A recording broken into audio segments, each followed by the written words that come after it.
नमस्कार साथियों, स्वागत है आप सभी का और मैं हूं आपके साथ सुनील। कैसे हो आप? सब बढ़िया होंगे और आने वाले सीईटी की तैयारी को बहुत बेहतरीन आप लोग कर रहे होंगे।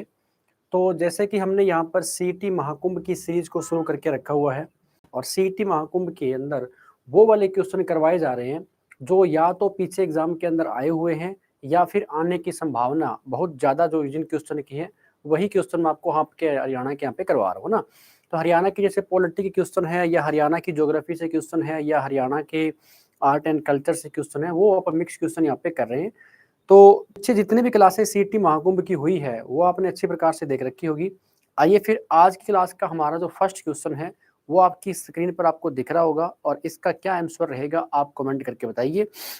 और जो भी साथी चैनल के ऊपर पहली बार आया है सब्सक्राइब करके बेल आइकन जरूर दबाएं ताकि अगली जो वीडियो आती है उसका नोटिफिकेशन आप तक पहुंचे। और सीईटी के जो सीरीज है उसमें अभिमन्यु सीरीज के नाम से एक प्लेलिस्ट बनी पड़ी है और ये जो प्लेलिस्ट है इस यूट्यूब चैनल के ऊपर बहुत सारी पड़ी हुई है। अगर आपने किसी भी एग्जाम की तैयारी के लिए पॉलिटी पढ़नी हो या फिर हिस्ट्री पढ़नी हो या फिर हरियाणा जी की कवर करनी हो तो कर सकते हो। ठीक है, आइए आज की क्लास का हमारा जो फर्स्ट क्वेश्चन है वो आपकी स्क्रीन के ऊपर आपको दिख रहा होगा। इसने पूछा है अंबाला में स्थित बादशाही बाग गुरुद्वारा किस सिख गुरु को समर्पित है। यानी हम हरियाणा के अंदर जितने भी गुरुद्वारे हैं, हरियाणा में जो मस्जिद है या हरियाणा में जो धार्मिक स्थल है, मंदिर हो गए, मेले हो गए, यहाँ से एक क्वेश्चन पक्का बन जाता है। एक या दो क्वेश्चन जो है ना वो आपको गुरुद्वारे से देखने को मिल सकता है या किसी न किसी मंदिर से क्वेश्चन पूछ सकता है। अंबाला में स्थित बादशाही बाग ये जो गुरुद्वारा है ना ये कहाँ पर स्थित है? अंबाला के अंदर। देखिए वैसे ज्यादा जो गुरुद्वारे हैं ना हरियाणा के अंदर कहाँ पर है? वो अंबाला के अंदर है। अगर आपसे पूछ ले कि ज्यादा गुरुद्वारे हरियाणा के अंदर अगर किसी भी शहर में है या कोई भी डिस्ट्रिक्ट के अंदर है तो वो अंबाला डिस्ट्रिक्ट के अंदर ही ज्यादा आते हैं। ठीक है, जैसे मंजी साहिब गुरुद्वारा भी कहाँ पर है? अंबाला के अंदर आता है। अब इसने कहा है कि अंबाला में जो गुरुद्वारा है बादशाही बाग ये कौन से गुरु को समर्पित है। अब देखो कोई ना कोई गुरुद्वारा जो है ना वो किसी न किसी गुरु को क्या होता है? समर्पित होता है। अब यहाँ पर वो जो ऑप्शन रहेगा ना इसका फर्स्ट ऑप्शन हमारा करेक्ट है। गुरु गोविंद सिंह जी जो है ना इनसे संबंधित रहता है। देखिए सिखों के जितने भी गुरु हुए हैं उनमें से जो सिखों के 10वें गुरु हैं वो कौन हुए हैं? गुरु गोविंद सिंह ही हुए हैं। ठीक है ना, सिखों के 10वें गुरु कौन हुए हैं? गुरु गोविंद सिंह जी हुए हैं। और इनके बाद सिखों ने क्या काम कर रखा है? जो गुरु ग्रंथ साहिब है इन्हीं को अपना गुरु माना हुआ है। और अब तक सिखों के कितने गुरु हुए हैं? 10 गुरु हुए हैं। उनमें से जैसे गुरु नानक देव जी है तो गुरु नानक देव जी जो है ना ये सिखों के पहले गुरु थे। ये क्या थे? ये पहले गुरु हुए हैं गुरु नानक देव जी। ठीक है, अब जैसे ऑप्शन दे रखे हैं गुरु तेग बहादुर ये सिखों के 9वें गुरु हुए हैं। तो सिखों के 9वें गुरु जो है ना इनसे संबंधित भी एक गुरुद्वारा आता है। इसी अंबाला के अंदर एक गुरुद्वारा बना हुआ है, कौन सा? उस गुरुद्वारे का नाम है शीशगंज गुरुद्वारा। कौन सा है? शीशगंज गुरुद्वारा। अगर ऐसे क्वेश्चन आपसे पूछ लिया जाए कि बताइए शीशगंज गुरुद्वारा हरियाणा में कहाँ पर है, तो अंबाला के अंदर है। और यह सिखों के कौन से गुरु को समर्पित है? ये सिखों के 9वें गुरु से क्या है? संबंधित है। आपको अच्छी प्रकार से पता होगा कि जो गुरु तेग बहादुर हुए हैं ना उनकी हत्या किसके द्वारा करवाई गई थी? उनकी हत्या मुगल बादशाह औरंगजेब ने करवाई थी, है ना। किसने करवाई थी? एक मुगल बादशाह हुआ है जिसका नाम था औरंगजेब। औरंगजेब ने क्या काम किया था? सिखों के 9वें गुरु की हत्या करवाई थी और दिल्ली के चांदनी चौक में इनकी शीश को वहां पर काटा गया था। तो एक जो स्पेशल जो गुरुद्वारा बना हुआ है ना वो दिल्ली के चांदनी चौक में है, शीशगंज गुरुद्वारा। सिखों के कौन से गुरु को समर्पित है? तो सिखों के जो 9वें गुरु थे उनको समर्पित है। ठीक है, ऐसे एक और क्वेश्चन आता है कि सिखों के चौथे गुरु कौन हुए हैं? तो सिखों के चौथे गुरु जो है ना वो हुए हैं गुरु रामदास। सिखों के चौथे गुरु कौन हुए हैं? रामदास। और सिखों के जो 5वें गुरु हुए हैं ना वहां से भी क्वेश्चन बन जाते हैं। कैसे क्वेश्चन बनेगा कि सिखों के 5वें गुरु कौन थे? तो 5वें गुरु थे गुरु अर्जुन देव। सिखों के 5वें गुरु कौन थे? गुरु अर्जुन देव। और गुरु अर्जुन देव की भी एक मुगल बादशाह ने हत्या करवाई थी। तो इनकी हत्या किसने करवाई है? इनकी हत्या करवाई गई थी जहांगीर के द्वारा। जहांगीर जो है ना इन्होंने इसकी हत्या करवाई थी। कहने का मतलब है सिखों के 2 गुरुओं की जो हत्या है ना वो इन्हीं मुगल बादशाहों के द्वारा करवाई गई है, जिसमें से जहांगीर ने सिखों के 5वें गुरु की हत्या करवाई है और गुरु तेग बहादुर की जो हत्या है ये औरंगजेब ने करवाई थी। ठीक है, तो ये सिखों के गुरुओं से कुछ क्वेश्चन बन जाते हैं। तो अंबाला में जो स्थित गुरुद्वारा है, एक तो कौन सा है, बादशाही बाग गुरुद्वारा, ये तो रहेगा गुरु गोविंद सिंह जी को समर्पित। और शीशगंज गुरुद्वारा है जो है ना, ये किसको समर्पित रहेगा, ये सिखों के 9वें गुरु तेग बहादुर को समर्पित रहेगा। ठीक है, आगे बढ़े। इस क्वेश्चन का ऑप्शन कौन सा हो जाएगा, ऑप्शन नंबर जो है ए हमारा करेक्ट है। और उम्मीद है कि सेशन आपको बिल्कुल बढ़िया लग रहा होगा। और जितने भी साथी पहली बार जुड़े हैं, चैनल को सब्सक्राइब जरूर करें। और आपके जितने भी साथी जो भी सीईटी की तैयारी कर रहे हैं हरियाणा के अंदर, इस क्लास को वहां तक पहुंचाने का काम करें, ताकि ज्यादा बच्चों तक जो है इस क्लास को पहुंचाने का काम किया जाए। आइए आगे बढ़ते हैं। अगला क्वेश्चन क्या कहता है, हुमायूं मस्जिद कहां पर स्थित है। अब देखो, हुमायूं अपने आप में कौन था, सबसे पहले आपको ये पता होना चाहिए। तो आपने हरियाणा की हिस्ट्री को पढ़ रखा होगा अच्छे से, और हरियाणा की हिस्ट्री को पढ़ने का मतलब वहां से भी कुछ क्वेश्चन बन जाते हैं हरियाणा के एग्जाम के अंदर। आइए आप डिस्कस कर लेते हैं। अगर आप शुरुआत करें ना यहाँ पर बाबर से, अगर हम बाबर से शुरुआत करें, तो बाबर जब हरियाणा के अंदर आता है, तो बाबर ने क्या काम किया था, एक तो हरियाणा को 4 सरकारों के अंदर बांटा था। बाबर क्या काम करता है, बाबर जो है ना, ये हरियाणा को 4 पार्ट में डिवाइड करता है, या फिर हरियाणा को 4 सरकारों में किसने बांटा है, ये बाबर ने ही बांटा था। अब ये हरियाणा को जो 4 सरकारों के अंदर बांटा गया है, उनमें से कौन कौन सरकार है, एक तो नाम दिया गया था दिल्ली सरकार, है ना, एक क्या नाम था, दिल्ली सरकार जो है ये नाम हुआ करता था। एक इसने नाम दिया था हिसार सरकार। ठीक है, क्या नाम रहेगा, हिसार सरकार, जो हरियाणा को बाबर ने 4 पार्ट में बांटा है ना। और इसमें से तीसरा पॉइंट कौन सा आ जाएगा, मेवात सरकार, मेवात सरकार रहेगा। और एक आती है सरहिंद की सरकार, है ना, तो सरहिंद सरकार। बाबर क्या काम करता है, हरियाणा को 4 पार्ट में बांट देता है। तो ये पीछे एग्जाम में क्वेश्चन आया था कि बाबर ने हुमायूं को हरियाणा की कौन सी सरकार सौंपी थी, या बाबर ने हरियाणा की कौन सी जागीर हुमायूं को सौंपी थी। तो आपने बता देनी है, जो हिसार सरकार है ना, ये बाबर ने क्या काम किया था, हुमायूं को सौंपने का किया था। ठीक है, अब दूसरा क्वेश्चन बनेगा, हुमायूं कौन है। तो हुमायूं एक मुगल बादशाह था, जो दिल्ली का बादशाह कब बना था, बाबर की मृत्यु के बाद 1530 से ये 1540 तक रहा था।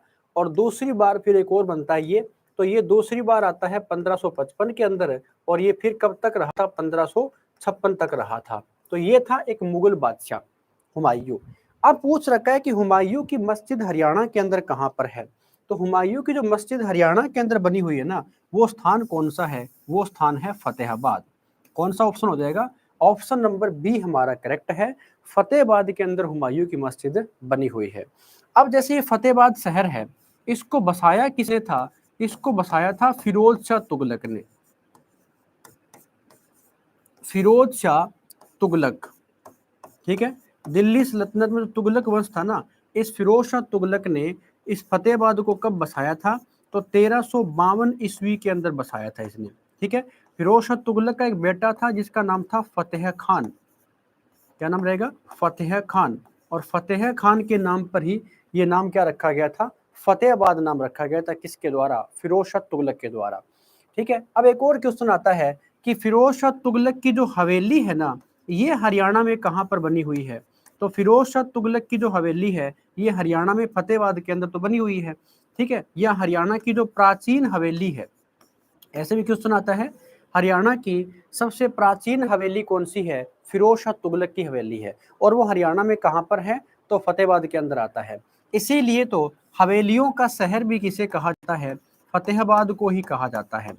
हवेलियों का शहर किसे कहा जाता है, ये फतेहाबाद को ही कहा जाता है। ये पॉइंट आपने अच्छे प्रकार से नोट कर लेना है।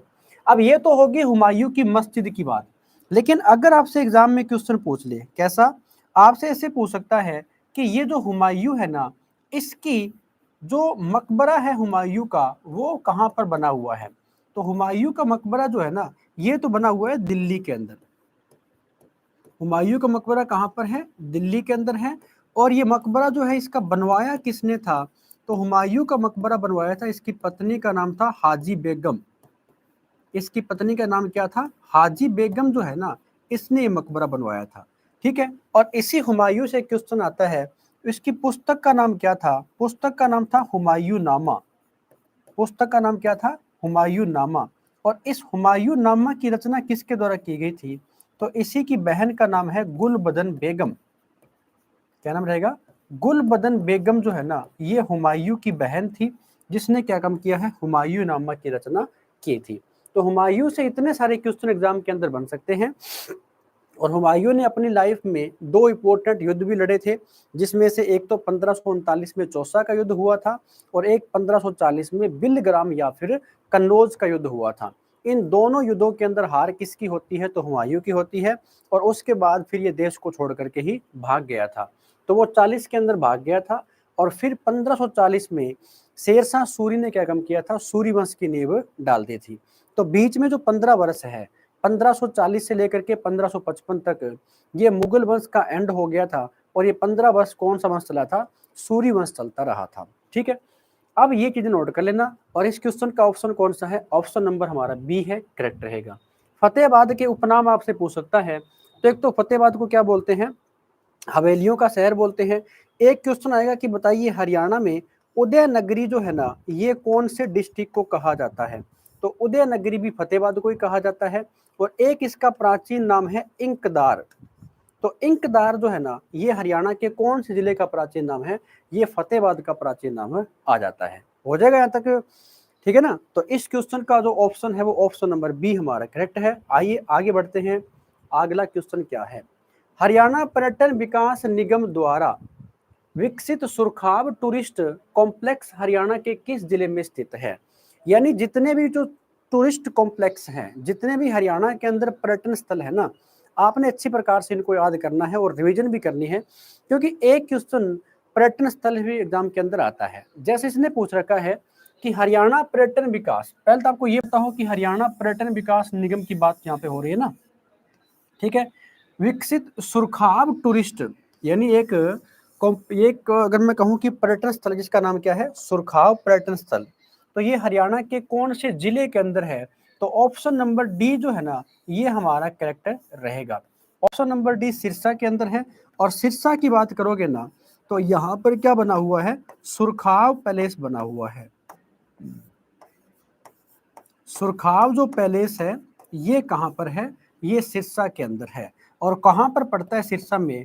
तो जो NH9 है ना, तो NH9 के ऊपर क्या पड़ता है? सुरखाव पैलेस पड़ता है। यानी सिरसा में जो पर्यटन स्थल है, जैसे और कौन कौन से आते हैं?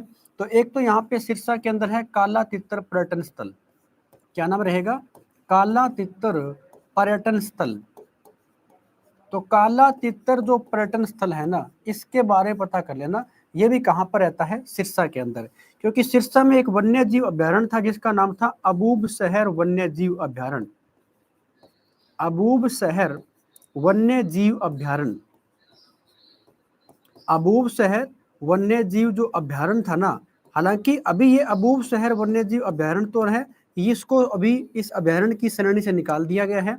तो पहले हरियाणा में 8 वन्य जीव अभ्यारण्य थे, अभी कितने हैं? 7 वन्य जीव अभ्यारण्य हैं। तो अबूब शहर जो है अभी नहीं है, लेकिन अबूब शहर वन्य जीव अभ्यारण्य के अंदर एक पर्यटन स्थल कौन सा था? काला तितर जो पर्यटन स्थल है ना, ये भी सिरसा के अंदर ही रहेगा। और इसी सिरसा के अंदर एक जो पर्यटन स्थल है, उसमें से है तारा बाबा कुटिया। उसमें से क्या है? तारा बाबा जो कुटिया है ना, ये भी यहाँ का क्या है? एक पर्यटन स्थल रहता है। तो ये तारा बाबा जो है ना, अपने आप में कहाँ के थे? ये वैसे तो नारनौंद के रहने वाले थे। और नारनौंद कहाँ पर पड़ता है? नारनौंद हिसार के अंदर पड़ता है। यानी ये क्या है? ये तारा के नाम से क्या थे? बाबा थे, तो तारा बाबा।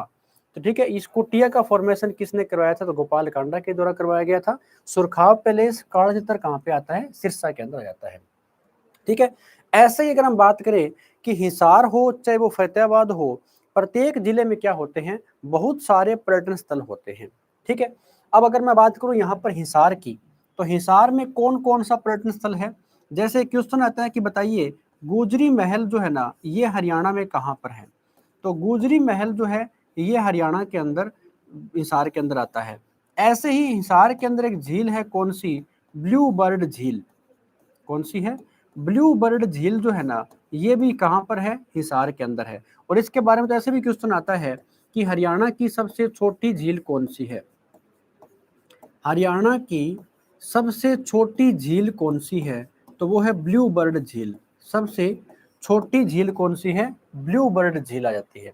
ठीक है, इसी हिसार के अंदर क्या बना हुआ है, लाट की मस्जिद जो है ना, ये भी क्या है, एक पर्यटन स्थल में आता है, लाट की मस्जिद। ठीक है ना, लाट की मस्जिद है। या फिर एक क्वेश्चन आता है कि 40 हाफिज का मकबरा, 40 हाफिज का जो मकबरा है ना, ये भी कहाँ पर है, तो 40 हाफिज का मकबरा भी हिसार के अंदर ही है। तो ये सारे के सारे क्या है, पर्यटन स्थल आते हैं कहाँ के, हिसार के। ऐसे ही एक ऑप्शन आपको दे रखा है, कौन सा, तो वो है फतेहाबाद। फतेहाबाद के अंदर एक झील पूछ लेता है कि बताइए चिल्ली झील जो है ना, ये हरियाणा में कहाँ पर है, तो चिल्ली झील हरियाणा के अंदर फतेहाबाद के अंदर आ जाती है। ठीक है ना, तो ये चीजें आपको अच्छी प्रकार से नोट कर लेनी है। और अब ये पर्यटन विभाग की बात हो रही है, तो एक क्वेश्चन आता है कि हरियाणा में जो पर्यटन दिवस है, हरियाणा के अंदर पर्यटन दिवस कब मनाया जाता है, तो हरियाणा के अंदर जो पर्यटन दिवस है, यह 1 सितंबर को मनाया जाता है। हरियाणा में 1 सितंबर को क्या मनाया जाता है, पर्यटन दिवस मनाया जाता है। अब मैं आपसे कमेंट करके एक क्वेश्चन पूछ रहा हूं कि आपने कमेंट करके क्वेश्चन बताना है, कौन से वाला, कि वर्तमान में जो हरियाणा पर्यटन है, या मैं कहूं कि वर्तमान हरियाणा के जो पर्यटन मंत्री है, ये कौन है। क्या मैं पूछ रहा हूं आपसे कि वर्तमान में हरियाणा का जो पर्यटन मंत्रालय है, ये किस व्यक्ति के पास में है, उस मंत्री का नाम आपने कमेंट के अंदर छाप देना है। ठीक है ना, ताकि पता लगे कि आपने हरियाणा का जो वर्तमान में मंत्रिमंडल है, उसको याद कर रखा है कि नहीं कर रखा है। ठीक है, तो हरियाणा का वर्तमान में जो पर्यटन मंत्रालय है, वो किसके अंडर में है, उस व्यक्ति का नाम आपने जरूर बताना है कमेंट करके। इस क्वेश्चन का ऑप्शन कौन सा हो जाएगा, ऑप्शन नंबर डी हमारा बिल्कुल करेक्ट रहेगा। ठीक है, आगे बढ़े, आइए फिर। जींद में दुर्योधन ने खुद को किस स्थान पर छिपाया था। अब देखो, ये जो क्वेश्चन है, ये महाभारत के युद्ध से संबंधित है। और महाभारत का युद्ध हरियाणा में कहां पर हुआ है, कुरुक्षेत्र के अंदर हुआ है। तो कुरुक्षेत्र के अंदर इस युद्ध से संबंधित बहुत सारे क्वेश्चन बनते हैं। लेकिन महाभारत के युद्ध के बाद हरियाणा के आसपास के जो क्षेत्र है, मतलब कुरुक्षेत्र के आसपास के क्षेत्र, वहां से भी कुछ क्वेश्चन बन जाते हैं। अब इसमें आपने पूछा क्या है कि एक स्थान का नाम है कौन सा, जो जहां पर दुर्योधन जाकर के छिप जाता है। ये है ना ऑप्शन, जींद ऐसे नहीं लिखा, जींद ऐसे लिखा, जींद ऐसे लिखा जाता ना, जींद। हाँ, अब इसने पता क्या कहा, देखो, ये दुर्योधन अपने आप में कौन था, दुर्योधन ये था कौरव। आपको अच्छी प्रकार से पता है कि महाभारत का जो युद्ध है ना, ये कौरवों और पांडवों के बीच में हुआ था। लेकिन जब दुर्योधन की बात करोगे आप, तो युद्ध के एंड में क्या होता है कि दुर्योधन जो है ना, युद्ध मैदान को छोड़ करके भाग गया था। और जब भागने का मतलब ये था कि यह, इसके पास में ना कला हुआ करती थी। कला क्या थी कि यह पानी के जलाशय के अंदर उसमें बैठ जाता था और पानी के जलाशय को ऊपर से ना शांत कर लेता था। शांत करने का मतलब एक बर्फ सिस्टम जो होता है ना, उस टाइप पे, आइस के टाइप का हो जाता था, ताकि देखने वाले व्यक्ति को ये लगे कि पानी क्या है, एक प्रकार से बर्फ है, इसके अंदर तो यहाँ पे कौन हो सकता है, कोई नहीं हो सकता। तो अब यहाँ पर इसने पूछ रखा है कि ये दुर्योधन जो है ना, कहाँ पर जाकर के छिपाया था, यानी कहाँ पर जाकर के छिप गया था, वो स्थान का नाम आपसे पूछ रहा है ये। तो उस स्थान का नाम ही क्या है, ऑप्शन नंबर जो बी है ना, ये हमारा करेक्ट रहेगा, है ना। इस स्थान का नाम क्या है, इस स्थान का नाम आता है, या तो लिखा है धुंधुआ, या फिर लिखा आता है ढूंढवा नामक स्थान। क्या लिखा है, ढूंढवा नामक स्थान जो है ना, ये लिखा आ सकता है। इसी ढूंढवा नामक स्थान के ऊपर कौन जाता है, जाता है भीम। और भीम कौन है, भीम एक पांडव है। तो भीम ने क्या काम किया था, दुर्योधन को यहाँ से ढूंढ करके मारा था। यानी दुर्योधन का वध किसने किया था, भीम ने। लेकिन भीम ने कहां पर ढूंढ करके, तो इस जिस स्थान पे छिपा था, वहां पर जब ढूंढ करके मारा ना, उस स्थान का नाम ही क्या पड़ गया, उस स्थान का नाम पड़ गया ढूंढवा तीर्थ। तो क्वेश्चन जब भी आ जाए, हरियाणा में जितने भी तीर्थ स्थल है, खास करके कुरुक्षेत्र वाले और जींद वाले, आपने नोट कर लेने हैं।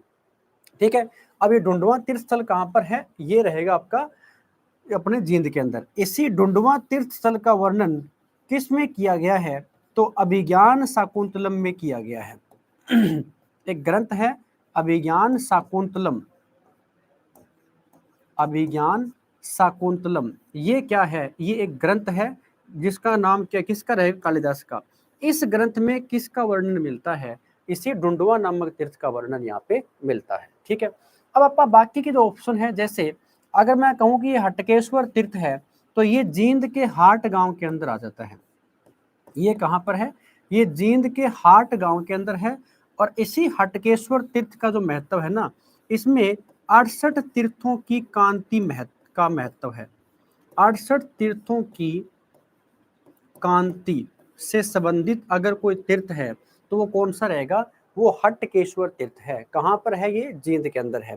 ठीक है, अगला जो ऑप्शन दे रखा है आपको सफीदो, तो सफीदो जो है ना, इसका प्राचीन नाम आपसे जरूर पूछेगा कि सफीदों का प्राचीन नाम क्या हुआ करता था? तो सफीदों का प्राचीन नाम था सरपदमन। क्या नाम था? सरपदमन। अब इसका नाम सरपदमन से या सफीदों से सरपदमन कैसे था? ये तो मैं आपको बताता हूं। एक व्यक्ति हुए हैं जिनका नाम था राजा परीक्षित। राजा परीक्षित, राजा परीक्षित जो है ना, ये कौन थे? ये थे अर्जुन के पोते। ठीक है ना, देखो अर्जुन जो था ना महाभारत के अंदर, तो अर्जुन के पोते का नाम जो है ना वो क्या था? वो था राजा परीक्षित। या मैं कहूं कि अर्जुन के बेटे का नाम क्या था? तो अर्जुन के बेटे का नाम था अभिमन्यु। क्या नाम रहेगा? अभिमन्यु। और अभिमन्यु का जो पुत्र है ना, ये कौन था? तो अभिमन्यु का पुत्र था कौन? राजा परीक्षित। राजा परीक्षित की है ना मृत्यु हो जाती है एक नाग के काटने से। एक नाग के काटने से इसकी मृत्यु हो जाती है राजा परीक्षित की। तो जैसे इसकी मृत्यु हुई तो राजा परीक्षित का बेटा है जिसका नाम है राजा जनमेजय। राजा जनमेजय जो है ना, वो इनके बेटे का नाम रहेगा यहाँ पर। राजा परीक्षित का बेटा है राजा जनमेजय। और इसी राजा जनमेजय, इसी जनमेजय ने क्या काम किया था? यहाँ पर एक सर्प दमन यज्ञ करवाया था। सर्प दमन यज्ञ करवाया था। और कहते हैं कि सर्प दमन यज्ञ के अंदर बहुत सारे सांप जो है ना वो यहाँ पर आ रहे थे और एक एक सांप जो जल रहा था। मतलब एक टाइम ऐसा आ गया था, अगर ये यज्ञ ना रुकवा जाता ना, तो कहते हैं कि धरती के ऊपर जो सांप है वो दिखते ही नहीं थे। मतलब वो समाप्त ही हो जाते, उनका वंश ही क्या जाता, समाप्त हो जाता। तो जनमेजय ने क्या काम किया? यहाँ पर सर्प दमन यज्ञ करवाया था, तो नाम क्या पड़ गया था? सर्प दमन। और इसी का आज नाम क्या है? सफीदो है। ठीक है, और एक ऑप्शन आपको दे रखा है पांडु पिंडारा। पांडु पिंडारा भी कहां पर है? जींद के अंदर है। क्वेश्चन आता है कि जो पांडव थे ना, महाभारत के युद्ध के बाद पांडवों ने अपने पूर्वजों का पिंडदान कहां पर किया था? अपने पूर्वजों का पिंडदान कहां पर किया था? तो अपने पूर्वजों का जो पिंडदान इन्होंने किया था ना, वो इसी पांडु पिंडारा में किया था। तो ये चारों के चारों स्थान जो है दी बेस्ट है, मतलब इंपॉर्टेंट पॉइंट है सारे के सारे। तो इंपॉर्टेंट क्यों है? क्योंकि बार बार एग्जाम के अंदर यहाँ से क्वेश्चन आते हैं। तो मैं फिर से आपसे कह रहा हूँ, जींद के जितने भी धार्मिक स्थल है या जो तीर्थ स्थल है, ऐसे ही जो कुरुक्षेत्र है और कुरुक्षेत्र के जो तीर्थ स्थल है ना, इनको अच्छे से नोट कर लेना आपने। तो ये क्वेश्चन यहाँ से बन जाता है। इसका ऑप्शन कौन सा हो जाएगा भाई? इसका ऑप्शन हो जाएगा ऑप्शन नंबर बी, ढूंढवा तीर्थ यहाँ पर रहेगा। आइए आगे बढ़ते हैं। निम्न में से किस जिले में भवानी अम्बा का मंदिर स्थित है? कहने का मतलब मैं क्या करवा रहा हूँ आपको, हरियाणा के तीर्थ स्थल हो गए, हरियाणा के धार्मिक स्थल हो गए, मंदिर हो गए, यहाँ से क्वेश्चन बन जाते हैं। ठीक है, अब देखो इसने पूछा हुआ है कि किस जिले में भवानी अम्बा का मंदिर है। अब ये मंदिरों से क्वेश्चन आ गया ना यहाँ पर। तो भवानी अम्बा का मंदिर हरियाणा के कौन से डिस्ट्रिक्ट के अंदर है? तो ऑप्शन नंबर जो ए है ये हमारा करेक्ट रहेगा, अम्बाला के अंदर ही स्थित है। ठीक है ना, अम्बाला के अंदर कौन सा मंदिर स्थित है? अम्बाला के अंदर भवानी अम्बा देवी का जो मंदिर है कहाँ पर है? अम्बाला के अंदर रहेगा। ठीक है, तो ये तो बात आपने यहाँ पे नोट कर लेनी है। उसके बाद देखिए जो भिवानी है ना, इसको तो बोलते ही क्या है? इसको तो मंदिरों का शहर ही कहा जाता है। भिवानी को तो क्या बोलते हैं आप? भिवानी को तो मंदिरों का नगर बोलते हैं, या मंदिरों की नगरी किसको बोलते हैं? भिवानी को ही कहा जाता है। ऐसा क्यों? क्योंकि भिवानी के अंदर तो बहुत सारे मंदिर है। कौन कौन से मंदिर है? जैसे देवसर का मंदिर कहाँ पर है? भिवानी के अंदर है ना। देवसर का मंदिर हरियाणा में कहाँ पर है? भिवानी के अंदर है। ठीक है, बाबा खेड़े वाले का मंदिर भी कहाँ पर है? भिवानी के अंदर है। बाबा खेड़े वाले का मंदिर, ठीक है, बाबा खेड़े वाले का मंदिर हरियाणा में कहाँ पर है? तो भिवानी के अंदर है। ऐसे ही आपसे पूछ लेगा कि यहाँ पर जो मंदिर है और कौन कौन से हैं, जैसे श्री रंगनाथ जो मंदिर है ये हरियाणा में कहाँ पर है? तो श्री रंगनाथ मंदिर भी हरियाणा के अंदर भिवानी के अंदर है। ठीक है, ऐसे आपसे पूछ लेगा यहाँ पर और कौन से, तो पहाड़ी माता का मंदिर कहाँ पर है? तो पहाड़ी माता का मंदिर भी भिवानी के अंदर है ना। पहाड़ी माता का मंदिर कहाँ पर है? भिवानी के अंदर है। ऐसे ही आपसे पूछ लेगा भूतों का मंदिर भी हरियाणा में कहाँ पर है? तो भूतों का मंदिर भी हरियाणा में ये भिवानी के अंदर है। मेरा कहने का मतलब है भिवानी के अंदर बहुत सारे मंदिर स्थित है, इसीलिए भिवानी को क्या बोलते हैं आप? या तो धर्मार्थ न्यासों का शहर बोलते हैं, या हरियाणा का छोटा क्यूबा यानी मिनी क्यूबा बोलते हैं इसको, या फिर एक क्वेश्चन और भी आता है कि बताइए राजपुताने का सिंह द्वार किसको बोलते हैं? भिवानी को ही बोला जाता है। ठीक है, तो भिवानी के अंदर जो है ना मंदिर बहुत सारे हैं, इसीलिए क्वेश्चन भी आता है कि हरियाणा की काशी भी किसको बोलते हैं? तो हरियाणा की जो काशी है ना ये भिवानी को ही कहा जाता है। किसको बोलते हैं? भिवानी को ही कहा जाता है। ठीक है, ऐसे ही फरीदाबाद के अंदर बहुत सारे मंदिर बने हुए हैं, तो अम्बाला के अंदर भी मंदिर है और फरीदाबाद के अंदर भी है। हरियाणा के अंदर जो कुरुक्षेत्र के मंदिर है, हिसार के मंदिर है और जींद के मंदिर हैं, ये मंदिर और खास करके पंचकुला के मंदिर है, ये सबसे इंपॉर्टेंट रहते हैं। यहाँ से एक ना एक क्वेश्चन बन जाता है एग्जाम के अंदर। आप अगर प्रीवियस ईयर के एग्जाम उठा करके देखोगे ना हरियाणा के अंदर, तो वहां से ऐसे क्वेश्चन बने हुए हैं, इन्हीं मंदिरों से बने हुए हैं, इन्हीं के धार्मिक स्थानों से क्वेश्चन बने हुए हैं। ठीक है ना, तो इस क्वेश्चन का ऑप्शन कौन सा रहेगा? ऑप्शन नंबर हमारा ए करेक्ट है कि अम्बाला भवानी अम्बा का मंदिर कहाँ पर है? ये अम्बाला के अंदर रहेगा। आइए आगे बढ़ जाते हैं। हरियाणा में किस स्थान को छोटी काशी कहा जाता है? अब देखो क्वेश्चन आ गया ना, मैंने अभी क्या कहा था आपको कि हरियाणा में एक तो क्वेश्चन आता है कि हरियाणा की काशी किसको बोलते हैं, या फिर हरियाणा की छोटी काशी किसको बोलते हैं। आप इस क्वेश्चन को डिटेल में समझेंगे और कंफ्यूज होने की जरूरत नहीं है। ये दोनों क्वेश्चन कैसे पूछेगा मैं आपको बताता हूँ, आइए। देखो एक तो क्वेश्चन एग्जाम के में क्या आता है कि बताइए हरियाणा की काशी किसको बोलते हैं। अगर ऐसे क्वेश्चन आ गया हरियाणा की काशी किसको कहा जाता है, तो हरियाणा की जो काशी है ना वो तो कहा जाएगा किसको? भिवानी को। ठीक है, लेकिन इसने पूछ रखा है कि हरियाणा की छोटी काशी किसको कहा जाता है। तो छोटी काशी जो ऑप्शन नंबर सी है वो हमारा करेक्ट है, कैथल को कहा जाएगा। ऐसा क्यों? तो क्योंकि कैथल के अंदर क्या बने हुए हैं? नवग्रह कुंड बने हुए हैं, है ना। कैथल में क्या बने हुए हैं? नवग्रह जो कुंड है ना ये कैथल के अंदर बने हुए हैं। इन्हीं नवग्रह कुंडों के कारण हरियाणा की छोटी काशी हम किसको बोलते हैं? हरियाणा की छोटी काशी हम कैथल को बोलते हैं। ठीक है, अब ये नवग्रह कुंड जो है ये बनवाए किसने थे? ये युधिष्ठिर ने बनवाए थे। ये किसके द्वारा बनवाए गए थे? युधिष्ठिर जो था ना पांडव, युधिष्ठिर ने बनवाए थे। और युधिष्ठिर ने किसके कहने पर? तो भगवान श्री कृष्ण के कहने पर उन्होंने बनवाए थे। तो अगर क्वेश्चन आ जाए कि नवग्रह कुंडों के कारण हरियाणा की छोटी काशी किसको बोलते हैं? कैथल को बोलते हैं। और सीधा क्वेश्चन आ जाए ना कि हरियाणा की काशी किसको बोलते हैं, फिर आप किसको करके आओगे? भिवानी को। लेकिन इस क्वेश्चन में पूछा है छोटी काशी, तो हमारा ऑप्शन कौन सा हो जाएगा? ऑप्शन नंबर सी हमारा करेक्ट है। अब ये नवग्रह जो कुंड है ना ये आपने याद कर लेने हैं कौन कौन से हैं। जैसे सूर्य कुंड है ना, जैसे सूर्य कुंड है, जैसे केतु कुंड है, केतु कुंड है ना, जैसे चंद्र कुंड है, चंद्र कुंड, और ऐसे ही राहु कुंड है, राहु कुंड। ठीक है, ऐसे क्वेश्चन आते हैं एग्जाम के अंदर। मंगल कुंड हो गया, जैसे मंगल कुंड है। मंगल कुंड के बाद बुद्ध कुंड हो गया, जैसे बुद्ध कुंड हो गया। ऐसे ही बृहस्पति कुंड हो गया, बृहस्पति कुंड हो गया। और एक है शुक्र कुंड, शुक्र कुंड। और शुक्र कुंड के बाद वो कौन सा है? शनि कुंड। तो ये जो कुंड बने हुए हैं ना इनका नाम क्या है? इनका नाम है नवग्रह कुंड। तो टोटल यहाँ पर कितने कुंड बने हुए हैं?